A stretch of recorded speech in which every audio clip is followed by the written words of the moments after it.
thank you again for coming to the channel. Let's make sure that you like, subscribe, share with family, friends, anybody that you think will benefit from this channel. Okay, so today I want to talk about being in the back. And when I mean being in the back, meaning like right now you're probably going through some things in your life and you feel like your future is so far away from you, you just feel like you're all the way in the back. So today we're going to talk about how to cope with being in the back as you move forward in this process of becoming a leader. A lot of people probably go to speaking engagements, whether it's like a church, it can be like a leadership conference, it can be you're a student and you're learning, so you have a professor or a teacher who's in the front, and you may be sitting in the front or you may be sitting in the back, but you still feel like there's a lot of growth that you need to go through. As you sit in the back, a question that comes to my mind is, are you really ready? Are you really ready? And do you know that this is a process, and being anxious can actually cause a little bit of turmoil in your life? I would say, watch what you ask for, because the more you ask for, the more responsibilities, the more you have on your plate. And it's almost like the more battles that you will experience. For example, Luke 12:48 talks about, to whom much is given, much is required.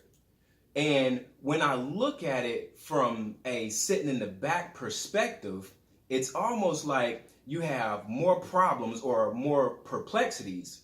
And it's not necessarily a bad thing, because really it's considered training. So a good way to look at sitting in the back is to look at it as you are in training. Now, there comes the other question. How do you see yourself while you're sitting in the back? Some people feel a little bit shameful because they're still in the back. And some people feel prideful because they're ready to move towards the front. How do you feel as you're sitting in the back? Do you feel like a go-getter? Do you feel like a leader? How do you deal with the emotions of leadership? Some people get right into complaining. They're uncomfortable about the situation that they're in.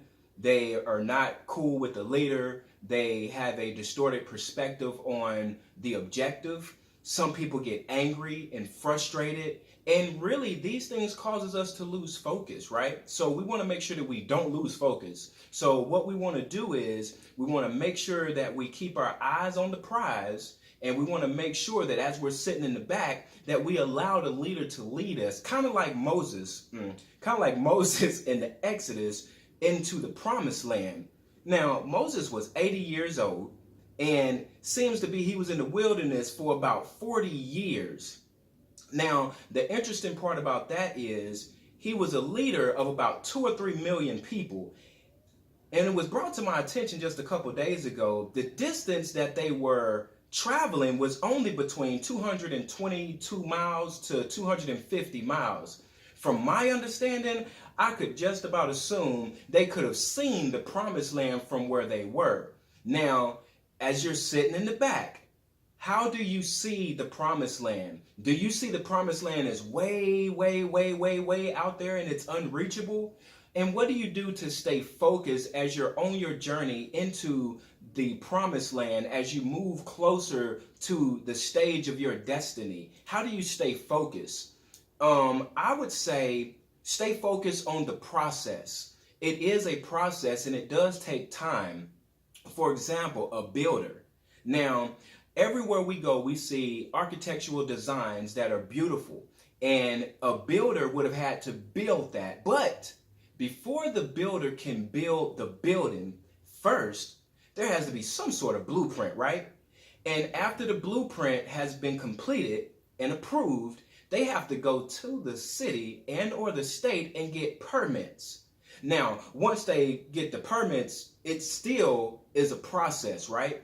They have to get the ground conditioned. They have to get someone to come and lay plumbing, because you can't lay concrete and then put your plumbing in. that's a backwards process. So we want to make sure that the process is being followed. After they lay the plumbing, they'll have to have an electrical outlet, a place that can supply electricity. So once they finish building the foundation, they get the framework, and before they get the walls, they still have to have an electrician to come in and wire up everything, such as the outlets, the lighting, security surveillance, any kind of wiring system before they put the walls up. Now, once they get everything done, it's a beautiful house, but it has to be a process that is followed. So as you're sitting in the back and you're looking at your life and you feel like a small amount of process has been taken forward, just remember, more is yet to come. It is a training process. Through this training and through the process, it's growth, it's experience, and it's a phase. It's a phase that has to be followed. If the process isn't followed, it's going to be some issues, right? So make sure that as you're sitting in the back and you're looking up at that stage at your great leader or your mentor, whoever you are following after, that you don't try to jump the gun and put the foundation after you put the walls up, because then that's going to cause a major problem in your life. I would say this: we are always growing in our life. And as we move from the back, whether it's in our home, like development for the family, whether it's on our job, they have structure if you want to move up at your job, or if you want to see more financial income for your business, it is a process, and it's a process which builds endurance and the ability to withstand and lead others through your experience. So make sure that as you're sitting in the back, that you focus and you stay vigilant and stay dedicated to the process, and don't allow fear. Please don't allow fear or other people around you to keep you in the back. Just because you're in the back don't mean you have to stay in the back. Now, there are some people who have not experienced what you have experienced or have not been where you're going, so they don't know.